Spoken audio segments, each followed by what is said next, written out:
Hello दोस्तों, welcome back to my YouTube channel maths plaza. तो दोस्तों, आज मैं इस वीडियो में बिहार बोर्ड क्लास 8 सामाजिक आर्थिक एवं राजनीतिक जीवन, सामाजिक आर्थिक एवं राजनीतिक जीवन इसका चैप्टर है। चैप्टर लिखना भूल गए हैं। चैप्टर 3 जिसका नाम है संसदीय सरकार। आज इसके बारे में हम लोग समझेंगे। तो आप लोग सब जो है अपने सामने ये वाला निकाल लेंगे। चैप्टर पेज नंबर 27 बुक है आपका ये। और आप जो है ध्यान से समझेंगे, समझो ध्यान से। क्या दिया? भारतीय संविधान यह निश्चित करता है कि सभी लोग अपने देश की शासन प्रणाली का हिस्सा बने। यानी हमारा संविधान जो है हमें यह कहता है चाहे कोई भी लोग हो ना, वो अपने देश की शासन प्रणाली का क्या बने, एक हिस्सा बने। चाहे वो प्रत्यक्ष रूप से हो या फिर अप्रत्यक्ष रूप से, डायरेक्ट हो या इनडायरेक्ट, लेकिन हमको अपने जो है संसदीय में क्या करना, हिस्सा लेना है। हमारे देश में 18 वर्ष या उससे ऊपर के सभी नागरिकों को मत देने का अधिकार मिला है। हमारे देश में एक रूल है कि जो भी आदमी 18 साल या 18 वर्ष से ज्यादा हो गया, 18 वर्ष या इससे अधिक आयु का है, तो उसको वोट करने का अधिकार है। वोट करने का क्या है? अधिकार है। ये प्रतिनिधि अलग अलग स्तर पर चुने जाते हैं, जैसे ग्राम पंचायत। ग्राम पंचायत स्तर पर कौन बनता है? मुखिया बनता है, सरपंच बनता है, समिति बनता है, ये सब बनता है। प्रखंड स्तर पर, ठीक ना। फिर जिला स्तर पे जैसे कौन बनता है? संसद वगैरह बनते हैं। प्रखंड स्तर पे कौन बनता है? प्रखंड स्तर पे ये विधायक बनते हैं। राज्य स्तर पे मुख्यमंत्री बनते हैं। अंत में केंद्र स्तर पे, केंद्र यानी देश, और देश के स्तर पे प्रधानमंत्री बनते हैं। इन प्रतिनिधियों की यह जिम्मेदारी होती है कि वे अपने क्षेत्र के लोगों की राय जाने, लोगों की समस्या को सुने, उसका हल करने का प्रयास करें। तो कोई भी नेता बने, ठीक ना, सबका यही काम है कि लोगों के प्रॉब्लम को सुनिए, उसका समाधान कीजिए। लोगों के प्रॉब्लम को सुनिए, उसका क्या कीजिए? समाधान कीजिए, और हल्ला गुल्ला मत कीजिए। इन प्रतिनिधियों का चुनाव 5 वर्ष तक के लिए होता है, ठीक ना। यानी एक बार जो जीत गया वो कितने साल तक राज करेगा हमारे ऊपर? 5 साल। कितने? 5 साल, ठीक ना। और इसकी जिम्मेदारी अपने क्षेत्र के प्रति होती है। तो कोई भी नेता वगैरह हो, उसका जिम्मेदारी अपने क्षेत्र को विकास करना, यही उसकी जिम्मेदारी होती है। इन वर्षों के दौरान यदि वे ठीक से काम नहीं करते हैं तो अगले बार उसको हम लात मार के भगा देते हैं, ठीक है ना। अगले बार क्या करते हैं? उसको पकड़ते हैं बाल और सीधा कुर्सी पर उठा के फेंक देते हैं। इसका ये मतलब नहीं है कि हकीकत में जाना, ठीक ना, और बाल पकड़ उठा के ठीक ना। कहने का मतलब हुआ कि अगले बार उसको वोट नहीं देते हैं। जैसे देखो ये महिला क्या कहती है, ये नेता आया वोट मांगने, है ना, तो आ गया फिर से वोट मांगने, ठीक ना। इस बार इसको बिल्कुल वोट नहीं दूंगा। यानी ये लड़का है, कहता है देखो कैसे मुंह लटका है, फिर से आ गया वोट मांगने। मांगो ना वोट इस बार, काम क्या तुम बोले कुछ हो? इस बार इसको बिल्कुल भी वोट नहीं देंगे। कुछ हो जाए वोट नहीं देंगे। इज्जत से टीचर है मेरे, आपका होगा। अब देखो आप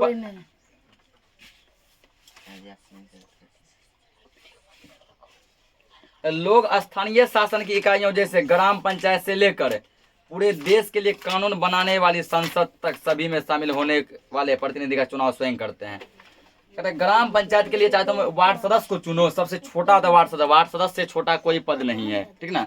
चाहे तुम प्रधानमंत्री को चुनो, सबको हम जनता ही चुनते हैं, ठीक ना।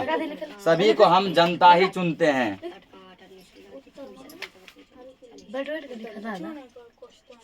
ठीक। सबको हमको जनता चुनते हैं। आगे देखो, ये प्रतिनिधि लोगों की तरफ से कानून बनाने, उन्हें लागू करने और शासन की जरूरी निर्णय का स्वयं करती है। तो जिसको हम लोग चुनते हैं वो क्या करते हैं? हमारे प्रॉब्लम को, हमारे समस्याओं को सुनते हैं, उस पर कानून बनाते हैं, उस पर शासन लगाते हैं और फिर उसको लागू करते हैं ताकि ऐसा आगे ना हो। संसदीय सरकार में प्रतिनिधियों का चुनाव एक निश्चित समय के लिए होता है, ठीक है। एक निश्चित समय के लिए होता है, और निश्चित समय 5 वर्ष। 5 साल के बाद होने वाले चुनाव में लोग पुराने प्रतिनिधि को दोबारा वोट ना देकर नए प्रतिनिधि भी चुन सकते हैं। यदि पुराना प्रतिनिधि बढ़िया काम कर रहा है, ठीक ना, यदि पुराना प्रतिनिधि बढ़िया काम कर रहा है तो उसको फिर से वोट मिलेगा। जैसे हमारे माननीय यशस्वी प्रधानमंत्री श्री नरेंद्र दामोदर दास जी मोदी, ठीक ना। नरेंद्र मोदी देखो इतना बढ़िया काम किए, 14 में जीते, फिर जो 14 से ज्यादा अपार बहुमत से 19 में जीते, और फिर देखो 24 में भी इसको तरक्की मिला। अगर बढ़िया काम नहीं करता जनता इसको एक बार में उठा क्या करता है, फेंक देता, ठीक ना। तो बढ़िया काम करेगा तुम फिर से जीतेगा, नहीं काम करेगा जनता के द्वारा उठा के फेंक दिया जाएगा। कहता भारतीय संसद के 3 अंग हैं। भारतीय संसद के कितने अंग हैं? 3 अंग हैं। लोकसभा, पहला अंग है राष्ट्रपति। लोकसभा, पहला अंग क्या है? राष्ट्रपति। दूसरा अंग है लोकसभा। तीसरा है राज्यसभा। दूसरा क्या है? लोकसभा। लोकसभा। तीसरा है राज्यसभा। तीसरा क्या है? राज्यसभा। राज्यसभा। बस राज्यसभा। इन तीनों को मिलाकर अब समझते संसद बनता है। तो इन तीनों को, राष्ट्रपति, लोकसभा और राज्यसभा, तीनों को मिलाकर हमारा क्या बनता है? संसद। संसद बनता है। तो सांसद मतलब सांसद संसद में बहुत डिफरेंट है। सुनो यहाँ पे, तो 10 सेकंड का लेक्चर यहाँ भी ले लो। पहला क्या है? सांसद। पहला क्या है? सांसद। दूसरा क्या है? संसद। ठीक है। सांसद क्या है? जो कि हमारे पूरे जिला का मालिक होते हैं, ठीक ना, वो क्या कहलाता है? सांसद। जैसे देखो अभी जो हम लोगों का पूर्णिया जिला का सांसद कौन है? पप्पू यादव है ना, ये हुआ सांसद है। उसके बाद जैसे देखो मनोज तिवारी जो बने हैं वो क्या बने हैं? सांसद। कंगना रनौत जो बनी है क्या बनी है? सांसद। ये हुआ सांसद। संसद। संसद क्या है? एक भवन है। संसद क्या है? भवन है जिसमें सभी फैसला लिया जाता है। अभी देखा होगा भारत में पहले जो है गोलाकार संसद भवन था, तो इस टाइप का था ना। अभी देखो ये जो त्रिभुजाकार, त्रिभुज जैसा नया संसद भवन बना है ना, आए तो त्रिभुज जैसा जो नया संसद भवन जो बना वो है संसद भवन, वो संसद है। तो हम लोग भवन उड़ा देते हैं, डायरेक्ट संसद बोलते हैं, ठीक ना। हम लोग क्या कर भवन को ऐसे उड़ा देते हैं, तो डायरेक्ट क्या बोलते हैं उसको? मोटा मोटी संसद। तो संसद, सांसद समझ गया। सांसद जो प्रतिनिधि जिला के मालिक होते हैं वो सांसद कहलाते हैं। संसद क्या एक भवन है। क्या भारतीय संसद के 2 सदन हैं। भारतीय संसद के कितने सदन हैं? 2। संसद के 2 सदन है। पहला लोकसभा, दूसरा राज्यसभा। लोकसभा और राज्यसभा।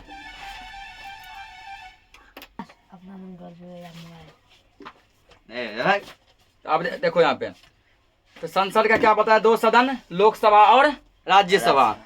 संसद के निम्न सदन को लोकसभा, निम्न मतलब नीचे वाले सदन को, संसद के नीचे वाले सदन को क्या बोलते हैं? लोकसभा बोलते हैं, ठीक ना। संसद के नीचे वाले सदन को लोकसभा कहते हैं। यहाँ बैठने वाले प्रतिनिधियों का चुनाव लोगों द्वारा प्रत्यक्ष रूप से किया जाता है। प्रत्यक्ष मतलब डायरेक्ट, प्रत्यक्ष मतलब डायरेक्ट, ठीक ना। ग्राम पंचायत वो राज्य विधानसभा की तरह लोकसभा के लिए भी हर 5 साल में चुनाव होता है। लोकसभा के लिए क्या होता है? हर 5 साल के लिए चुनाव होता है। इसमें जैसे राज्यपाल चुने जाएंगे, राष्ट्रपति वगैरह ये सब। ऐसे प्रधानमंत्री नहीं, प्रधानमंत्री का तो जनता चुनता है, वो प्रत्यक्ष मतलब इनडायरेक्ट वोट करके। लोकसभा चुनाव के लिए पूरे देश को लगभग समान जनसंख्या वाले निर्वाचन क्षेत्रों में बांट दिया जाता है। प्रत्येक निर्वाचन क्षेत्र में एक प्रतिनिधि चुना जाता है, ठीक ना। प्रत्येक पार्टी क्या करता है? अपना अपना एक प्रतिनिधि खड़ा करता है। प्रत्येक पार्टी अपना अपना एक प्रतिनिधि खड़ा करता है। जैसे मान लो कमल छाप से खड़ा हो गया, लालटेन छाप से खड़ा हो गया, तीर छाप से खड़ा हो गया। टोटल इस प्रकार पूरे देश में जो है एक पार्टी अपना क्या करती है? 543 गो जो है प्रतिनिधि खड़ा करती है। तो पूछेगा भारत में जो है कुल लोकसभा सीट कितने हैं? 543। भारत में कुल लोकसभा सीट कितने हैं? 543। तो प्रत्येक पार्टी क्या करता है? अपना अपना जो है ना सांसद के लिए क्या करता है? कैंडिडेट को खड़ा करता है। तो पूरे भारत में 543 सीट है, यानी कि वो 543 जगह पे अपना अपना कैंडिडेट खड़ा करेंगे। उसमें से जिस भी पार्टी को 543 का आधा कर दो, है ना, 543 में क्या करो? 2 से भाग लगाओ। कितना? 2 दूना 4 हुआ, 1 पर 4 14, 2 सते 14, 2 एकम 2, 271, एक ये हासिल जोड़ दो। 271 प्लस 1 कितना हो गया? 200। जिस भी पार्टी का 272 सीट आ जाएगा वही पार्टी भारत का प्रधानमंत्री बनेगा। उसी पार्टी का टीम जो है भारत का प्रधानमंत्री बनेगा, वो जीत जाएगा। टोटल 544 सीट पे चुनाव होता है, ठीक ना। उसमें जिस भी पार्टी को जो है 272 या इससे ज्यादा सीट आ गया उस पार्टी का सरकार बन जाएगा, ठीक है, उसी पार्टी का प्रधानमंत्री बनेगा। तो लोकसभा के लिए एंग्लो इंडियन समुदाय के 2 सदस्य भी मनोनीत किए जाते हैं। चुने जाने के बाद उम्मीदवार संसद सदस्य या सांसद कहलाते हैं। जो उम्मीदवार बनते हैं वो क्या कहलाते हैं? सांसद। ये है वो सांसद। यहाँ जो 543 को जो कैंडिडेट जो खड़ा हुआ, ये 543 कैंडिडेट जो सब जीतेगा वो सांसद कहलाएगा। वो अपने इलाके का, अपने टोला मोहल्ला का, अपने जिले का क्या कहलाएगा? सांसद कहलाएगा। या उसको हम लोग MP कहते हैं, इंग्लिश में क्या बोलते हैं? MP, full form member of parliament. सीधा बैठिए, मेंबर ऑफ पार्लियामेंट। इन सांसदों को मिलाकर लोकसभा बनती है। तो सभी सांसदों को मिलाकर जीतने के लिए कम से कम 272 सांसद चाहिए। और लोकसभा के सदस्य अपने में से अध्यक्ष उपाध्यक्ष चुनते हैं। इसी सांसद में से कोई अध्यक्ष बनता है जो सबसे ज्यादा महान थोड़ा तेज तरार रहता है, ठीक ना, कोई उपाध्यक्ष बनता है। समझ गए लोकसभा। अब सुनो राज्यसभा। भारतीय संसद के उच्च सदन को राज्यसभा कहते हैं। निम्न सदन को क्या बोले? लोकसभा। उच्च सदन को हम लोग बोलते हैं राज्यसभा, जो ऊंचे स्तर का उसको राज्यसभा। राज्यसभा मुख्य रूप से देश के राज्यों के प्रतिनिधि की तरह कार्य करती है। राज्यसभा देश के राज्यों के प्रतिनिधि के रूप में क्या करती है? कार्य करती है। यहाँ पर जो है अप्रत्यक्ष रूप से चुनाव होता है। कैसा चुनाव होता है? अप्रत्यक्ष रूप से। और राज्यसभा के प्रत्येक सदस्य का कार्यकाल 6 वर्षों का होता है। तो ध्यान रखना, ऑब्जेक्टिव में पूछेगा कि लोकसभा के सदस्यों का कार्यकाल, ठीक ना, लोकसभा के सदस्यों का कार्यकाल कितने वर्ष का? 5 साल का। लोकसभा में जैसे प्रधानमंत्री, मुख्यमंत्री, सांसद, विधायक, इन सभी का कार्यकाल कितने वर्षों का? 5 वर्षों का, 5 सालों का, ठीक ना। और राज्यसभा में जो प्रतिनिधि चुने जाते हैं उस राज्यसभा के प्रतिनिधियों का कार्यकाल 6 वर्षों का।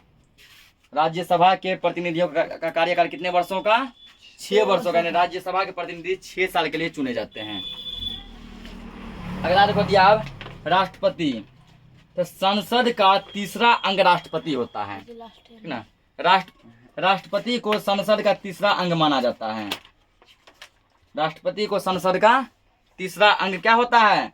माना जाता है। ऑब्जेक्टिव में पूछेगा, कई बार कंपटीशन सब एग्जाम में पूछ चुका है कि संसद का तीसरा अंग किसे माना जाता है? राष्ट्रपति को।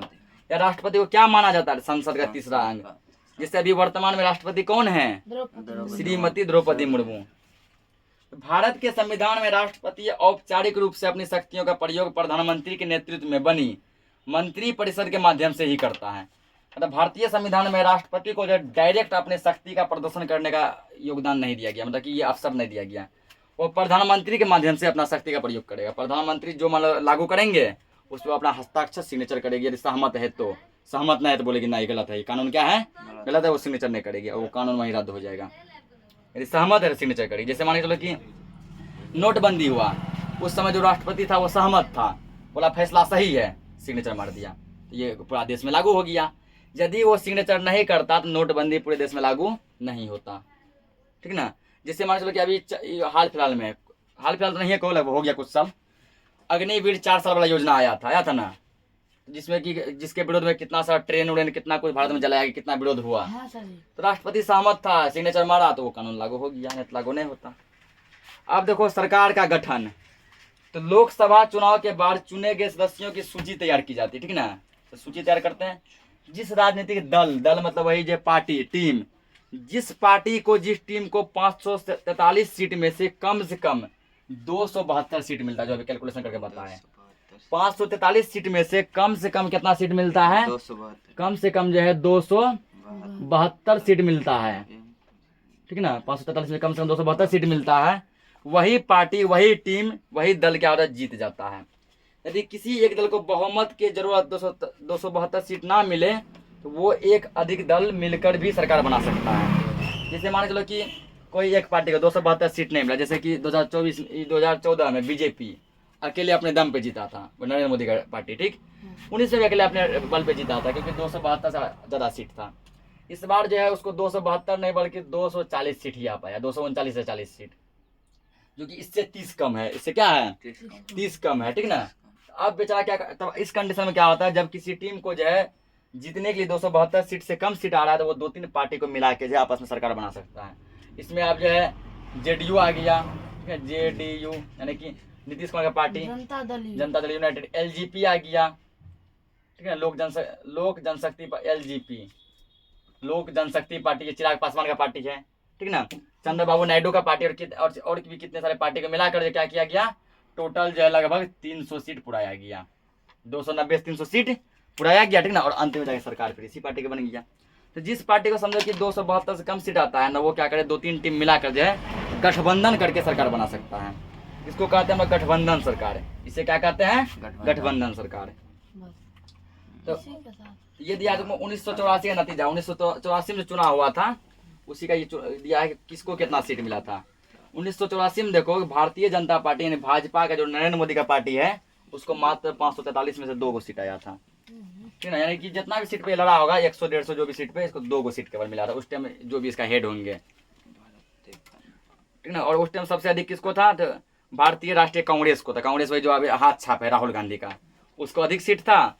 और जो है 1984 में कांग्रेस का ही सरकार बना था। फिर ये तुमको चुनाव दिया गया, देखो 1999 का दिया गया है, जिसमें भारतीय जनता पार्टी यानी बीजेपी को 182 सीट था और कांग्रेस को जो 114 सीट था। ये जो भी रिजल्ट यहाँ पे है, ठीक ना। फिर देखो प्रधान, अब एक दो टॉपिक और है, चैप्टर खत्म। क्या प्रधानमंत्री एवं मंत्री परिषद, प्रधानमंत्री एवं मंत्री परिषद, लोकसभा में बहुमत वाले दल के गठबंधन के नेता को प्रधानमंत्री कहते हैं। देखो सभी टीम सभी दल को मिलाकर क्या किया जाता है? 272 या इससे ज्यादा सीट पुराया जाता है।